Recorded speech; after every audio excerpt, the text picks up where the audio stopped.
UP लेखपाल के syllabus में जो विज्ञान एवं प्रौद्योगिकी है उसमें एक टॉपिक है आपका बौद्धिक संपदा अधिकार एवं डिजिटल मुद्दे। तो यहाँ से क्या पढ़ना है, ये अक्सर लोग कंफ्यूजन में हैं कि इस टॉपिक से हमें वास्तव में क्या पढ़ना है। तो आज हम उसी चीज को देखने वाले हैं एमसीक्यूज के साथ। टॉप 10 एमसीक्यूज हमने लिए हैं जो बन सकते हैं आपकी आने वाली परीक्षा लेखपाल में।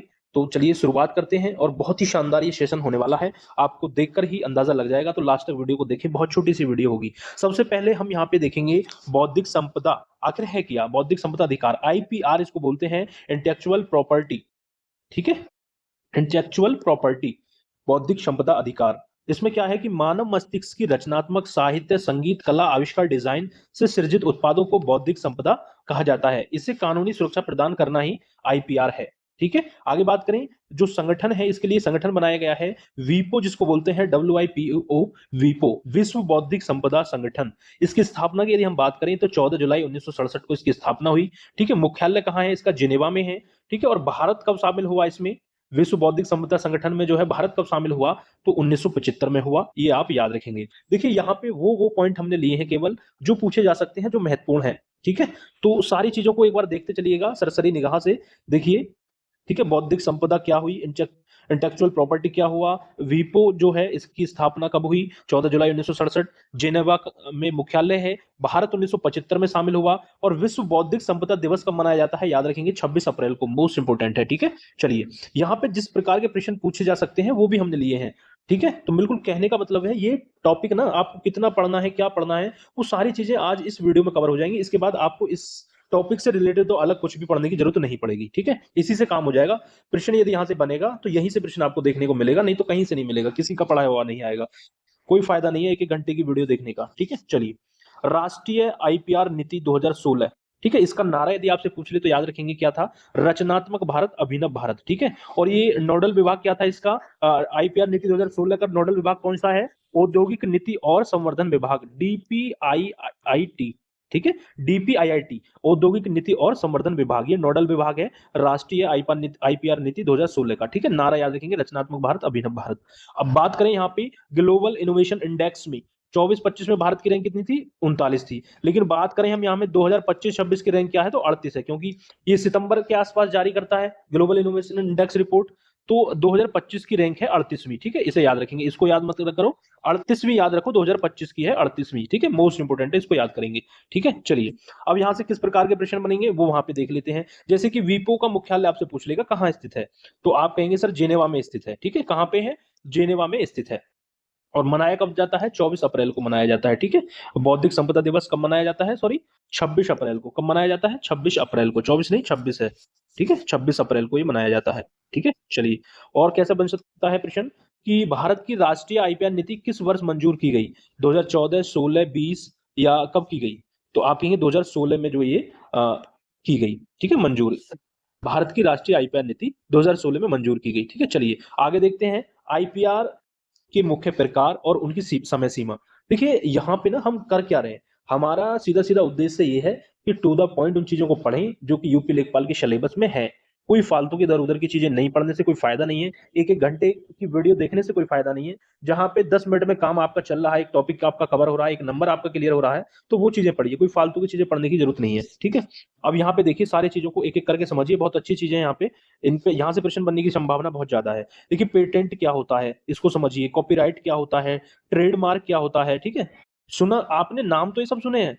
ठीक है, आपने नाम तो ये सब सुने हैं आपने, पेटेंट क्या है, कॉपीराइट क्या है, ट्रेडमार्क क्या है, लेकिन इसके बारे में थोड़ी अभी ये जानकारी कम होगी आपको शायद, मैं समझता हूं। जैसे कि पेटेंट क्या है, किसी नए आविष्कार, उत्पाद या प्रक्रिया के लिए, उत्पाद, प्रोसेस या प्रोडक्ट के लिए जो है उसको पेटेंट कहते हैं, नए आविष्कार के लिए पेटेंट करा लेना। भारत में इसकी अवधि आवेदन की तिथि से 20 वर्ष होती है। तो यहां से देखिए पेटेंट तो आपको पता पड़ गया, आपको पता भी होगा पहले कि क्या होता है, कोई नया आविष्कार आप करते हैं उसका पेटेंट अपने नाम करा लेना। ठीक है, लेकिन इसकी अवधि पूछता है, प्रश्न कहां से बनेगा, अवधि से, कि इसकी अवधि कितनी होती है, 20 वर्ष होती है। ठीक है, कितनी होती है, 20 वर्ष। इसी तरह कॉपीराइट क्या होता है, आपको सब पता है, साहित्यिक, कलात्मक, संगीत और सॉफ्टवेयर कार्यों के लिए, लेकिन इसका अवधि पूछेगा आपसे। तो कॉपीराइट की अवधि होती है जीवन काल तक। ठीक है, जब तक आप जिंदे हो, जब तक, और मृत्यु के 60 साल बाद तक इसकी जो है कॉपीराइट क्लेम कर सकता है। ठीक है, तो ये आप ये याद रखें, ये चीजें, उन चीजों को देखें जहां से प्रश्न बनेंगे। ठीक है, ट्रेडमार्क को इसी तरीके से, ट्रेडमार्क को देखिए, ट्रेडमार्क की जो अवधि है वो 10 वर्ष के लिए होती है। किसी कंपनी का नाम, लोगो, स्लोगन या ब्रांड पहचान को सुरक्षित करता है। मान लीजिए आपका कोई चैनल है, आपका वो लोगो है, ठीक है, या ब्रांड है, ठीक है, कोई भी ब्रांड है, आप कोई काम करते हैं, तो उसको सुरक्षित करने के लिए आपको ट्रेडमार्क जो है ये करवाना पड़ता है, और ये 10 वर्ष के लिए वैलिड होता है, और इसका नवीनीकरण भी संभव है। मान लीजिए आप आगे कोई बिजनेस करना चाहते हैं, तो आप अगले 10 साल के लिए भी उसे मतलब और नवीनीकृत करा सकते हैं। व्यापार रहस्य क्या होते हैं? ट्रेड सीक्रेट, गोपनीय व्यावसायिक जानकारी, जैसे कोका कोला का फॉर्मूला, ठीक है, ये व्यापार रहस्य होते हैं। कोई अपना मतलब कोको कोला या पेप्सी किस तरीके से बनाई जाती है, क्या फॉर्मूला है, ये गोपनीय होती है, ठीक है, इसकी जानकारी वो नहीं देते, नहीं तो कोई और बना देगा, ठीक है, तो इसको बोलते हैं ट्रेड सीक्रेट्स, ठीक है। ये चारों पॉइंट आपको अच्छे से दिमाग में बैठ जाने चाहिए। पेटेंट 20 वर्ष के लिए होता है, कॉपीराइट जीवन काल के लिए, और मृत्यु के 60 वर्ष बाद तक। ट्रेडमार्क 10 वर्ष के लिए, और नवीनीकरण संभव है इसका, ठीक है। चलिए अब देखिए प्रश्न किस प्रकार के बन सकते हैं कि भारत में पेटेंट कितने वर्षों के लिए मान्य होता है, ठीक है, मैंने बताया था 20 वर्ष के लिए होता है पेटेंट।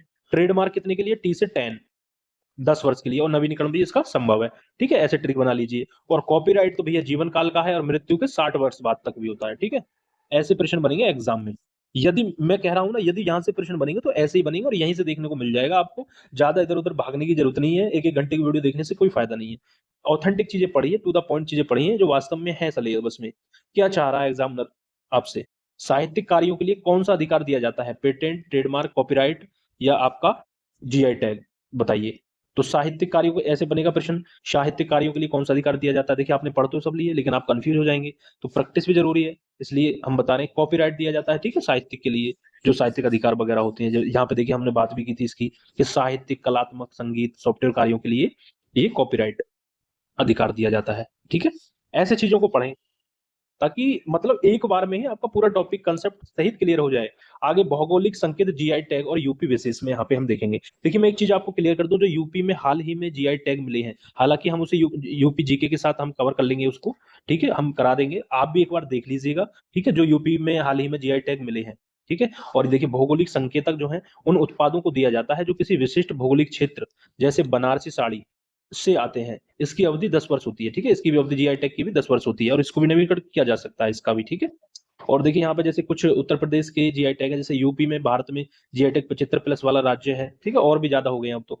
प्रमुख जीआई उत्पाद, अमरोहा की ढोलक, संभल हॉर्न क्राफ्ट, कालपी जालौन का हस्तनिर्मित कागज जो है, ऐसे बागपत होम फिनिशिंग के लिए, और बनारस तिरंगा बर्फी के लिए, ठीक है, ये जीआई टैग इनको मिले हुए हैं, और भी हैं, आप एक बार जरूर देखिएगा जो हाल ही में जीआई टैग मिले हैं, ठीक है। चलिए प्रश्न किस तरीके से बन सकते हैं यहाँ से, कि हाल ही में किस जिले के हस्त निर्मित कागज को जीआई टैग मिला? तो हस्त निर्मित कागज जो मिला है, ये जालौन कालपी को मिला है, ऑप्शन बी राइट आंसर होगा, ठीक है। आगे बढ़ते हैं, डिजिटल अधिकार और साइबर मुद्दे यहाँ पे देखेंगे। डिजिटल पायरेसी क्या होती है? इंटरनेट के माध्यम से बिना अनुमति सॉफ्टवेयर या फिल्म या ई बुक्स डाउनलोड या वितरित करना, ये कहलाती है डिजिटल पायरेसी। मान लीजिए आपको कोई फिल्म या एप्लीकेशन वगैरह डाउनलोड करनी है, ठीक है, वो इंटरनेट के माध्यम से आप बिना अनुमति के डाउनलोड कर लेते हैं, ठीक है, कोई भी चीज, तो उसको बोलते हैं डिजिटल पायरेसी, ठीक है, याद रखना। साहित्यिक चोरी किसे कहते हैं? किसी अन्य के विचारों या कार्यों को अपना बताकर प्रस्तुत करना, कि भैया ये मेरे विचार है, उसको बोलते हैं साहित्यिक चोरी, कि किसी ने आपके साहित्य की चोरी कर ली है। और सबसे इंपॉर्टेंट है साइबर स्क्वैटिंग। क्या होता है? मुनाफे के लिए किसी प्रसिद्ध ब्रांड के नाम से मिलता जुलता डोमेन नेम रजिस्टर करना। मान लीजिए अब देखिए बहुत से लोग क्या करते हैं, जैसे कि हमारा चैनल है डिजीफ्लाई, ठीक है, समझिए इसको, समझ समझ के चीजों को पढ़िए थोड़ा थोड़ा। डिजीफ्लाई जैसे हमारा चैनल का नाम है, अब मैंने ये चैनल बना लिया, लेकिन मैंने अभी क्या है, वेबसाइट कोई परचेज नहीं की है, तो मुझे वेबसाइट बनाने के लिए डोमेन खरीदना पड़ेगा, जैसे गोडेडी वगैरह से। तो वहां पे क्या करते हैं ना, किसी ने digifly.com पहले से ही ले रखा होगा, पहले से लेके रखा होगा, कि हमार भैया कोई आए और उसको जरूरत पड़े, जैसे कोई आप बिजनेस करते हैं, उस नाम डालते हैं, तो आप देखोगे जब डोमेन परचेज करने जाओगे तो पहले ही कोई ना कोई खरीद के रखता है उनको, तो उसको बोलते हैं साइबर स्क्वैटिंग। फिर ये उस डोमेन को ना उच्च दामों पर बेचते हैं, इसको बोलते हैं साइबर स्क्वैटिंग। आगे digital rights management, DRM, digital सामग्री के उपयोग और वितरण को नियंत्रित करने वाली तकनीक है डिजिटल राइट मैनेजमेंट, ठीक है। साइबर स्क्वैटिंग बहुत ज्यादा मोस्ट इंपोर्टेंट है यहाँ पे। देखिए इस प्रकार का प्रश्न भी यहाँ पे बनेगा कि साइबर स्क्वैटिंग का संबंध किससे है? डोमेन नेम पंजीकरण से, सॉफ्टवेयर चोरी से, डेटा माइनिंग से, या पासवर्ड हैकिंग से? तो आप बहुत जल्दी से बता दोगे डोमेन नेम पंजीकरण से, क्योंकि सारी चीजें हमने बताई हैं, ठीक है। चलिए आगे, अब भारतीय कानून धाराएं और अंतरराष्ट्रीय संधियां यहाँ पे देखेंगे। देखिए धारा वैसे तो बहुत सारी हैं, लेकिन एक जो मैं बताऊंगा इंपोर्टेंट कौन सी है बहुत ज्यादा, जो आपको हर हाल में याद रखनी है। सूचना प्रौद्योगिकी अधिनियम आईटी एक्ट 2000 महत्वपूर्ण धाराएं। यदि पेपर में देखिए कठिन आया तो धाराओं से सेक्शन प्रश्न पूछेगा, पेपर कठिन आया तो। तो अब जाहिर सी बात है, एक नजर में या तो आप सरसरी नजर में सबको याद कर लीजिएगा, लेकिन जो मोस्ट इंपोर्टेंट है वो यही है, धारा 66A। ठीक है, निरस्त। सुप्रीम कोर्ट ने श्रेया सिंगल बनाम भारत संघ मामले में इसे असंवैधानिक घोषित कर दिया था, क्योंकि ये बोलने की आजादी का उल्लंघन करती थी। और ये प्रश्न बार बार आता है। ठीक है, और बाकी देख लीजिए, जैसे 66B, चोरी के कंप्यूटर या संचार उपकरण की बेईमानी से प्राप्त करने की सजा। 66C है, पहचान की चोरी, जैसे किसी और का डिजिटल हस्ताक्षर पासवर्ड इस्तेमाल करना। 66D है, कंप्यूटर संसाधन का उपयोग करके प्रतिरूप पर धोखाधड़ी करना। और 66E है, गोपनीयता का उल्लंघन, किसी की फोटो, निजी फोटो खींचना या प्रसारित करना। 66E। और मोस्ट इंपोर्टेंट 66F, साइबर आतंकवाद के लिए सजा आजीवन कारावास तक की इसमें सजा है। ठीक है, एक है IT एक्ट 2000, डिजिटल हस्ताक्षरों ई गवर्नेंस को कानूनी मान्यता प्रदान करता है। ठीक है, चलिए आगे। ट्राइब्स क्या है? ट्राइब्स क्या है? ट्राइब्स समझौता WTO के सभी सदस्यों के लिए बाध्यकारी बौद्धिक संपदा समझौता है ये। ठीक है, चलिए। बर्न कन्वेंशन क्या है? 1886, साहित्यिक और कलात्मक कार्यों के लिए संरक्षण से संबंधित अंतरराष्ट्रीय संधि है बर्न कन्वेंशन। पेरिस कन्वेंशन क्या है? औद्योगिक संपदा, पेटेंट, ट्रेडमार्क के लिए संरक्षण हेतु। ठीक है, दोनों कन्वेंशन आपको याद रखने हैं। अब इनसे प्रश्न किस तरीके के बन सकते हैं उनको देख लेते हैं, कि IT एक्ट की किस धारा को सुप्रीम कोर्ट ने निरस्त कर दिया था, तो वो है 66A। ठीक है, ऐसे प्रश्न बनेंगे। आगे, कि ट्रिप्स समझौता किस अंतरराष्ट्रीय संगठन के प्रशासन में आता है, तो ये WTO के में आता है। ठीक है, WTA। आगे बढ़ते हैं, प्रमुख अधिनियम देखेंगे। ठीक है, इनको जरूर देखना है, अगर प्रश्न बनेगा तो यहाँ से भी चांस है कि प्रमुख अधिनियम और संशोधन वर्ष क्या है। जैसे पेटेंट अधिनियम 1970, कॉपीराइट अधिनियम 1957, ट्रेडमार्क अधिनियम 1999, GI टैग अधिनियम 1999, डिजिटल हस्ताक्षर IT एक्ट 2000। ठीक है, ये आपको तैयार करके रखने हैं। आगे बढ़ते हैं, कॉपीराइट अधिनियम 1957 में नवीनतम महत्वपूर्ण संशोधन कब हुआ? 1957 जो है कॉपीराइट अधिनियम, उनमें संशोधन कब हुआ? 2012 में हुआ। ठीक है, चलिए आगे देखते हैं। एक प्रश्न है, पौधों की किस्मों का संरक्षण, प्लांट वेराइटीज प्रोटेक्शन, किस वर्ष के अधिनियम द्वारा किया जाता है?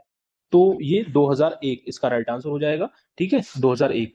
तो ये थे प्रश्न दोस्तों, जो इस टॉपिक से आपके पूछे जाने की बहुत ज्यादा संभावना है। तो सभी प्रकार के प्रश्न हमने यहाँ पे देखे, किस प्रकार के प्रश्न बन सकते हैं, वो सारी चीजों के बारे में हमने बात करी। आपको वीडियो अच्छी लगी हो तो वीडियो को लाइक कर दीजिए, शेयर करिए उन सभी लोगों तक जो तैयारी कर रहे हैं। चैनल पर नए हैं तो चैनल को सब्सक्राइब कर लीजिए। और जैसा हमने आपसे वादा किया था दोस्तों, जैसा हमने वादा किया था कि यदि हमारी यूपी जीके की क्लास पे करंट अफेयर की पे 250 से प्लस व्यू आ जाते हैं तो हम उसको कंटिन्यू करेंगे और आपको कंप्लीट करंट अफेयर की तैयारी करेंगे। तो आज उसकी एक वीडियो आपको देखने को मिलेगी और कंप्लीट करंट अफेयर मैं आपको यहाँ पे कराने वाला हूँ। ठीक है, बहुत ही कम समय में 5 नंबरों की तैयारी दोस्तों आपको यहीं से देखने को मिलेंगी, क्योंकि पैट में भी हमने बहुत अच्छा स्कोर किया था, करंट अफेयर के हमारे सारे प्रश्न फंसे थे। तो बहुत ही कम समय में हम करंट अफेयर की तैयारी आपको कराएंगे।